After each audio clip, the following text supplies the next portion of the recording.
I remember my grandma making this date cake when I was younger, and finding her old recipe brought all of those memories back to me.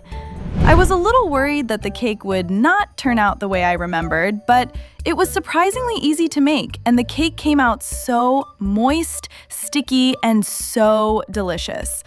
Let me show you how I made it. First, you will need 250 grams of pitted dates. Then, sprinkle 1 teaspoon of baking soda over the dates and pour in half a cup of lukewarm water. Give everything a quick stir, then leave the dates to soak for at least 3 hours. You want the dates to get really soft here because that will make them much easier to blend into the cake batter, as you will see in a minute. Next, take a mixing bowl and sift in 200 grams of regular all-purpose flour and 1 teaspoon of baking powder. I always like to sift the flour whenever I am baking something because it gets rid of any little lumps and makes everything feel lighter and more even. It is a small step, but it does give the cake a softer, smoother texture in the end. Next, add 100 grams of chopped cashews to the flour. If you want more crunch and more cashew in each bite, you can easily add up to 250 grams of cashews. Then, add the soaked and drained dates, which should be quite soft by now.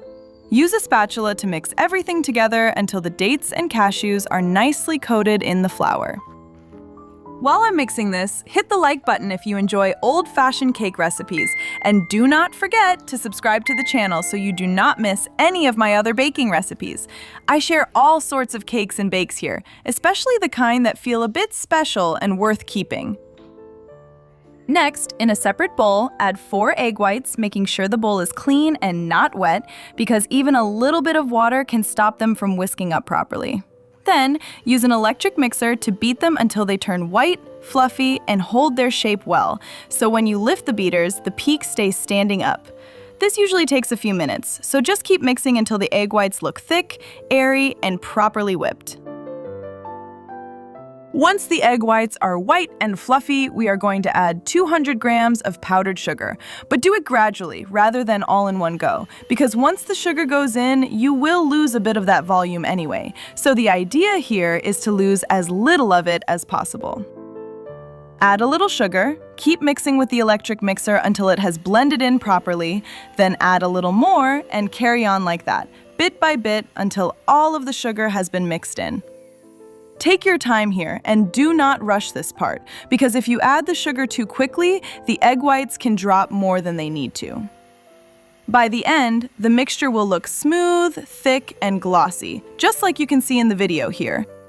And it will have a more creamy look to it.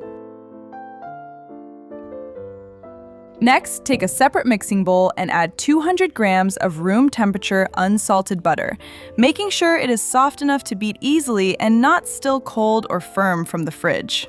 Then, use an electric mixer to beat the butter for a bit until it looks lighter in color, softer, smoother, and a little fluffy, which usually takes a couple of minutes.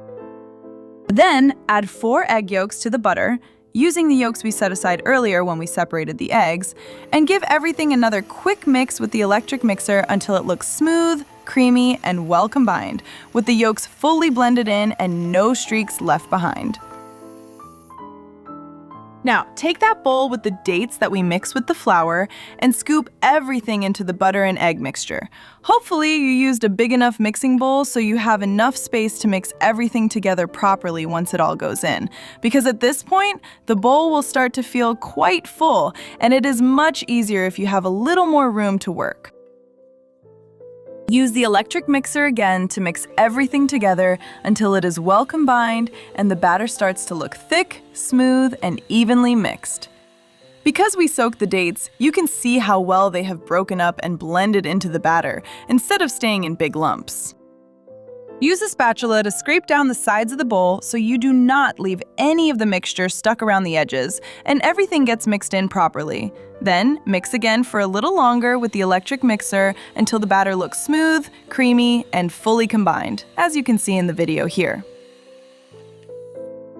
Next, add 1 tablespoon of vanilla extract and mix it in until it is fully combined, so the vanilla flavor is evenly spread through the cake batter and you do not get it sitting more in one part than another. If you do not have vanilla extract, you can use 1 tablespoon of vanilla sugar instead.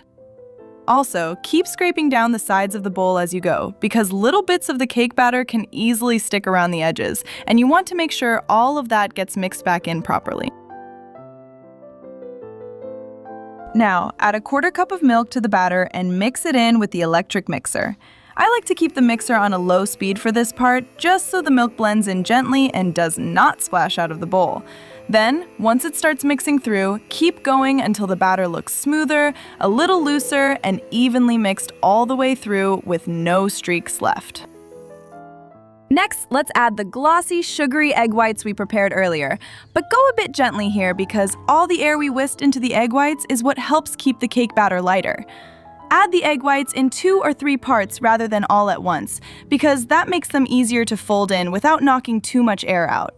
For this part, put the electric mixer aside and use a spatula instead. Then, fold the egg whites in with slow, gentle strokes, bringing the cake batter up from the bottom and over the top until each part is mixed through. You do not want to stir hard here. Just take your time and mix only as much as you need to so the cake batter stays as light as possible. I will also leave the link to the full recipe down in the description below the video, along with the full list of ingredients in both cups and grams. So if you need to check a measurement, look at a step again, or just like having the written recipe in front of you while you bake, everything will be there for you in one place and easy to follow. I will add a few extra tips there as well, because sometimes it is those small details that really help, especially if you want the cake to turn out just right, and it is always useful to have the full written recipe to come back to whenever you need it. Okay, now, once the egg whites are mixed in, let's add 100 grams of dates to the batter. This time, the dates do not need to be soaked because we want them to stay in little pieces, so when the cake bakes, you get those soft little pockets of sweet dates all through it instead of having them fully melt into the batter. Just make sure they are pitted, then lightly coat them in a little flour before adding them in, because that helps keep them from sinking straight to the bottom of the cake. I am just adding the dates one by one here because I do not want that extra leftover flour going into the batter as well. So this way I can leave most of it behind and just get the dates in.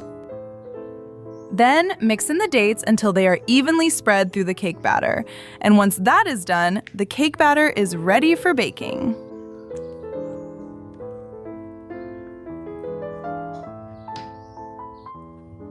Next, line an 8-inch square cake pan with parchment paper, because that size pan works really well for this cake and gives it a nice thickness once it is baked.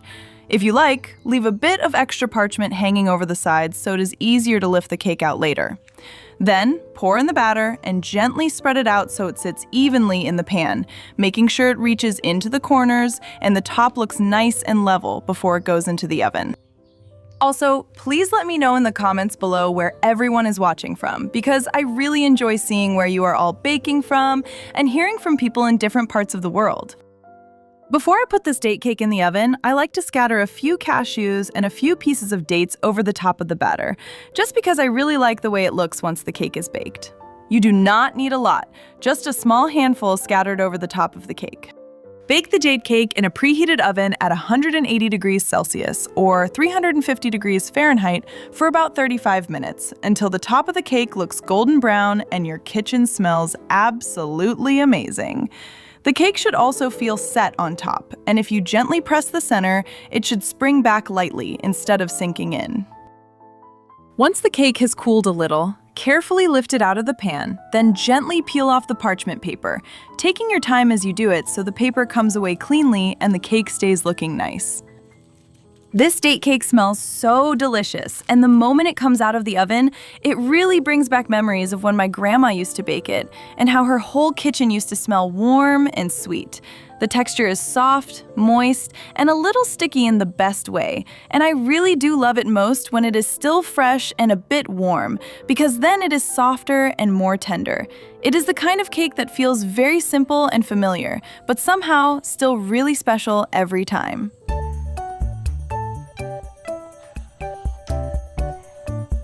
If you like this old-fashioned date cake recipe, then check out also my grandma's apple cinnamon crumble cake recipe here. She used to make it every year when we had lots of apples, and the cinnamon always made the kitchen smell so lovely. Check it out now!